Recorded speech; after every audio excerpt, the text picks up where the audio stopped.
Azərbaycanda təhsilin inkişafına vurulan ən ağır qəddar zərbə test üsulu idi. Test üsulunun tətbiqi idi. Bu test üsulu tamamilə zombi robot sistemidir. Bunun yəni təfəkkürə, idraka, bilik əldə edilməsinə zərrə qədər də dəxli yoxdur. Bu sadəcə proqramlaşdırılmış kompüter əzbərçiliyidir. Robot deməkdir bu. Burada bir dənə üstün cəhət onu göstərirdilər ki, bəs bu rüşvət hallarının qarşısını alır filan. Bu tamamilə uydurmadır. Rüşvət halının qarşısını almaq texniki prosedurdur. Bu sistemi dəyişmək lazım deyildir. Nəzarəti dəyişmək. Məsələn, tutaq ki, adi qaydada köhnə imtahan sistemi ilə gedən imtahanları da şəffaf şəkildə ictimai müzakirəyə açıq qoymaq olardı iştirakçılığa. Zallarda hər kəs gəlib kənardan tamaşa edə bilərdi. Eyni zamanda çəkiliş aparıla bilərdi. Sonraki dövrdə isə internet var, canlı yayımla birbaşa imtahanın gedişi efirə verilə bilərdi.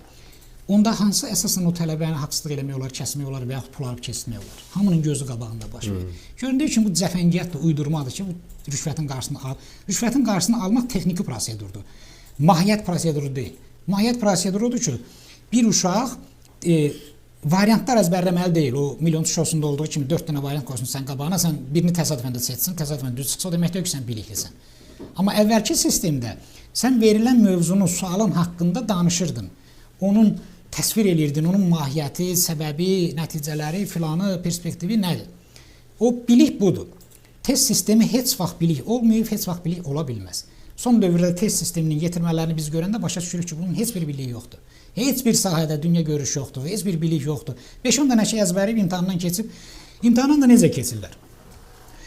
Mən Sovet dövründə bitirmişəm, qəbul olmuşam, 91-ci il idi hələ. Bizim vaxtımızda 4 alaraq güzbəla ilə universitetə qəbul olurduq. İndi isə 1-2 balla, yəni 5 ballı sistem üzrə 1 balla universitetə qəbul olunur. 1 balla, 150 balla.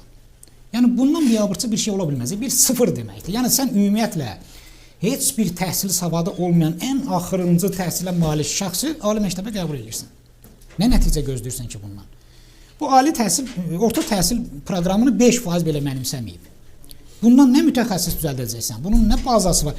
Ali təhsil yenidən o bilikləri öyrətməyəcək. Orta məktəb o biliyi öyrədib artıq.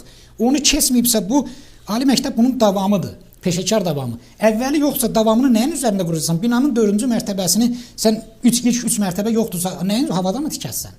Yəni bax bu anormal bir yanaşma, deməli ali məktəblərdə yanaşma. Sonra davamlı şəkildə orta məktəblərdə cürbəcür sistemlər tətbiq olundu. Son vaxtlarda bu kurikulum adında belə gülünc, əcaib bir sistemlər yarı-yarımçıq tətbiq olundu.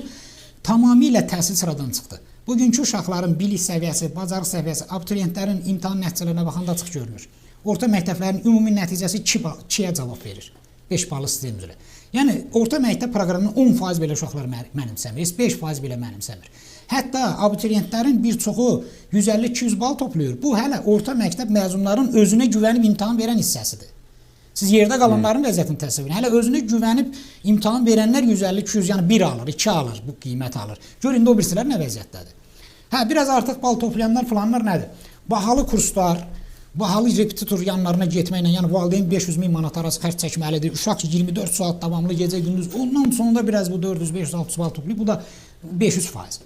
Yəni belə təhsil olmur. Bu təhsil deyil. Bunun adını bilmirəm, nə qoyurlar qoysunlar, bu təhsil deyil. Bunu mən demirəm. Statistika göstərir ki, bu təhsil deyil. Nə orta təhsil təhsildir, nə ali təhsil təhsildir. İndi baxın işə götürənlərin mövqələrinə. Deməli, mən yüzlərlə sahibkar tanıyıram, şirkət rəhbəri tanıyıram. Deyir, qardaş, əlində diplom, yüzlərlə adam gəlir, bir nəfər belə yaramır o ixtisasa. Xəbəri yoxdur ixtisasdan, elmdən, o sahədən, anlayışı yoxdur. Tanış bir adam var, qida mühəndisi işə götürüb, deyir ki, adamın anlayışı yoxdur bu sahədən ümumiyyətlə. Diplom alıb gəlib.